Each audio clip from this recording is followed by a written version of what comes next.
Hey guys and gals, Kevin here. And if you're already out on the road, you know you see some strange things sometimes. If you're not on the road yet, you'll find out you're going to see some strange things. Some good, some bad. My cat. But anyway, a lot of the things you see on the road, some of them are amusing, some of them are comical, some you just shake your head at. But some of them, unfortunately, are sad, like this story turned out to be.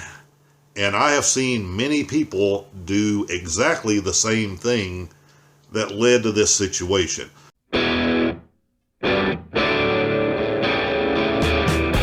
Really, Cat, I stopped by home base here 2 days ago and you basically ignored me since then.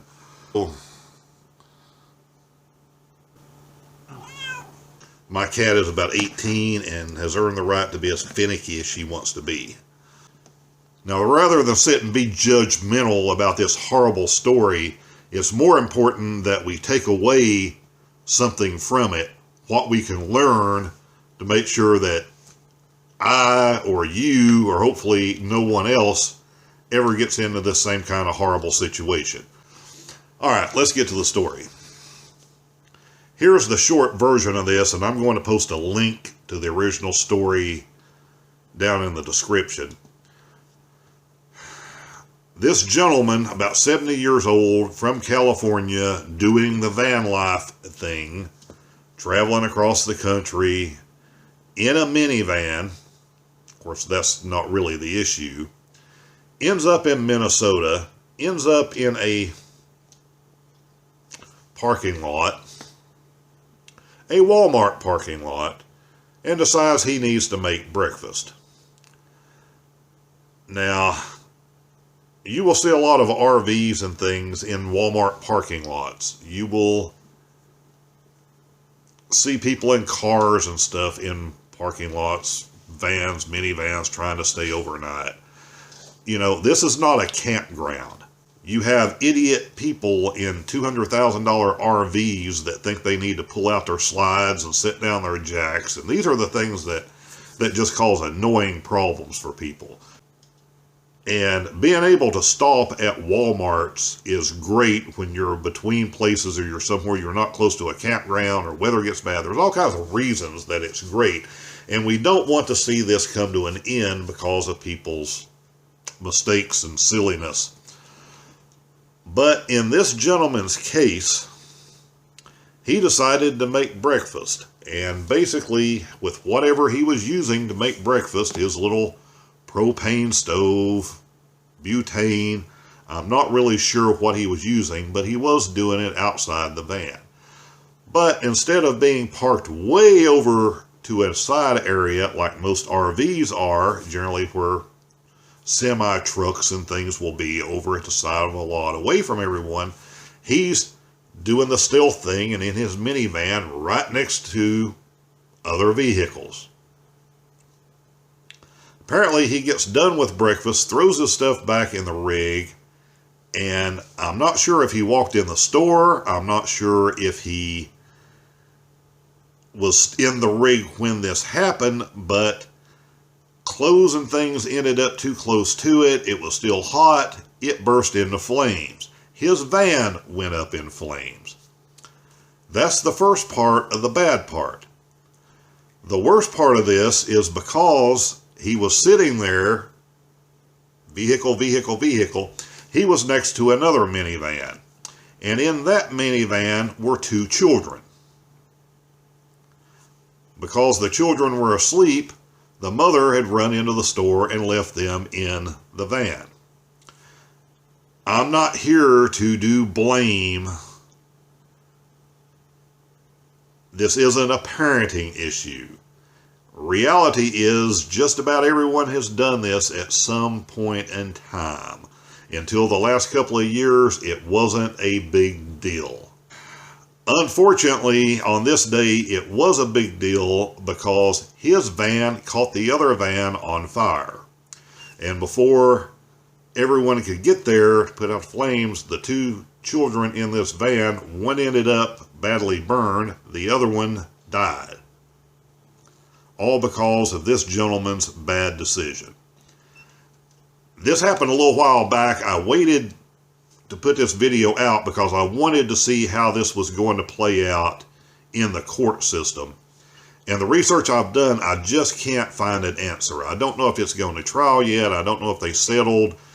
You know, a lot of things make the news and are kind of big stories or interesting stories at the time, and then you never hear what the end result is because sometimes things take so long to drag through the court system. But regardless of that, there's no sentence that they can give this man, no matter what they do to him. It wasn't intentional on his fault. That's why these things are called accidents. But rather than you and I and everyone else sitting around and being so judgmental about this thing, what he should have done, you know, whether the mother should have left kids in the van, none of that matters. The fact is this: Walmart is not a campground. I don't know why he was doing this outside his van. He probably didn't want to be doing it inside his van. But it's just not. If you're going to do this and you're out, you need to leave there. You need to go somewhere by yourself. You need to go over to a city park or something where you can open the doors and take your stuff out and do whatever you need to do and not be stacked on top of another vehicle. And it doesn't matter if it's cooking or other things. You know, you need to clean up. You need to have a little shower. You know, you can do those things, but you don't do them in a Walmart parking lot.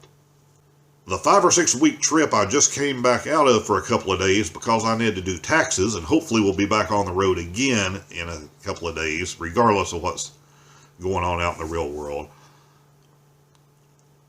Out of those, I don't know, 35, 37 days, whatever it was, I spent about 6 of those in different Walmarts as I was going from place to place to place, between places I was camping and doing the free camping, and we'll cover all that in another video. But it's a place to sleep. It is not a place to set out lounge chairs and drag out cooking supplies, and that's the part that never should have been done. It shouldn't have been done by him. It shouldn't be done by anyone. But you see these things happen all the time. And trust me, when I was newer at this, I'm sure I did some silly things too, and some things you learn the hard way. And one of those, when you're dealing with propane stoves inside the van, outside the van, you're trying to set it up, you have bad weather, you're dealing with wind. I've seen, not just what's happened to me, I've seen horrible things happen. I've seen wind, completely a gust of wind, take a propane stove and knock it off of what it was sitting on. Because generally you have these little wind shields around it, wind shield, 2 words, that go around 3 sides to keep the wind from blowing your flame out. But a good gust of wind, it hits that, it will take your whole stove and pots, whatever you have sitting on the stove. So you have the potential to get burned. You have the potential, if this blows back into your van, to start a fire. There's a lot of things like that you have to think about when you're on the road, or you need to think about and constantly be aware of. So that's my message today. Future videos will get into things I've done on this trip.